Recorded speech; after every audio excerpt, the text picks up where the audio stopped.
Good morning, students. Hope you all are doing well. Let's continue our chapter. In the previous lecture, I have discussed with you that there are two types of thermometer: clinical thermometer and laboratory thermometer. Clinical thermometer we have already discussed. You have seen the diagrams also. You must have read the chapter. Now the laboratory thermometer. Already told you that laboratory thermometer is used in the labs for experiments. It is having the similar structure: bulb, constriction, and then bulb, glass chamber, capillary, and thermosensitive liquid which is used inside is mercury or alcohol. Now, why alcohol is used inside these thermometer in place of mercury most of the time?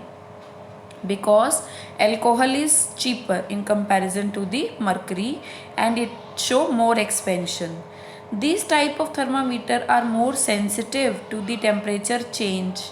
It means in the laboratory when we are performing the experiment, there are change in the temperature very quickly sometime. So these are very sensitive and can measure the or sense the temperature rise and fall very easily. So these are used in the labs in comparison to the clinical thermometer. Those can't be used in the labs.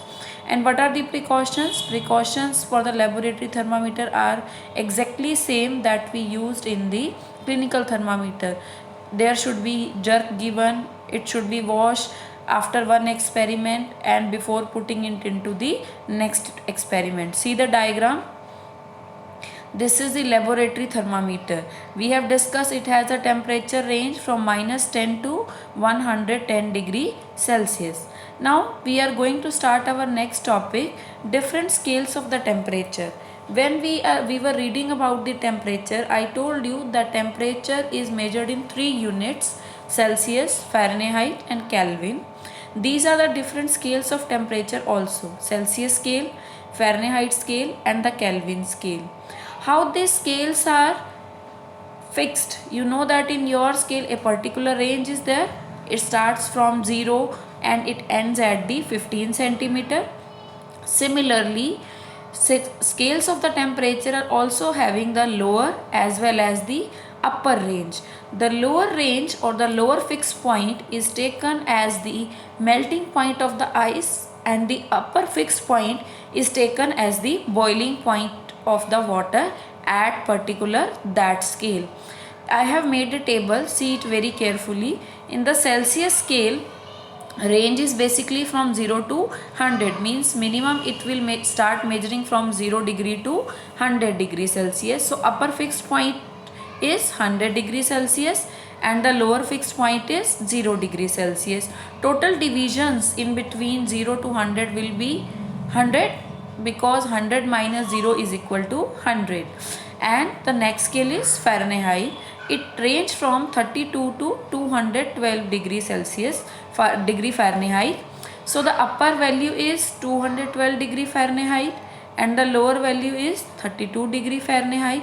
When you will do the subtraction from 212 to 32, it will come 180 division. So it means in that type of the particular range, there will be 118 division between upper fixed and the lower fixed point.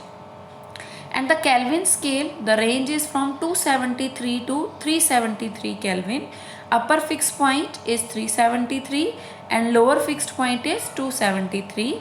When you will subtract it, the total divisions will come 100 degree.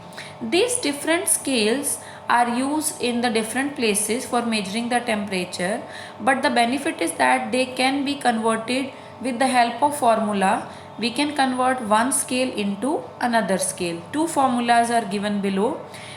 F, that is degree Fahrenheit, is equal to degree Celsius multiplied by 9 upon 5 plus 32, and degree Celsius is equal to 5 upon 9 F minus 32. We will continue this topic with the help of some numerical. You will come to understand these formula. Till then you have to read your page number 37, 38 and 39. On page